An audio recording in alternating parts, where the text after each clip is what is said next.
Hello friend, आज हम जा रहे हैं हरियाणा। आज मैं हरियाणा जा रही हूँ किसके साथ? अपने भाई के साथ। ठीक है ना, उसका एग्ज़ाम है वहाँ पे और मैं उसके साथ जा रही हूँ। और जानते हो ना, सबसे खुशी की बात ये है कि मैं वहाँ पे सपना चौधरी से भी मिलूँगी। मेरी उनसे बात हुई है मैसेज पे और मुझे बुलाया है और मैं आज जा रही हूँ। मैं उनसे मिलूँगी, मैं आप लोगों को बताऊँगी।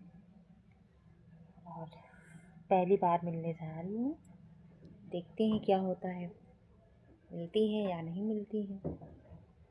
मैं हरियाणा जाके आप लोगों को वीडियो डालूँगी वहाँ पे पहुँच के। Okay friend.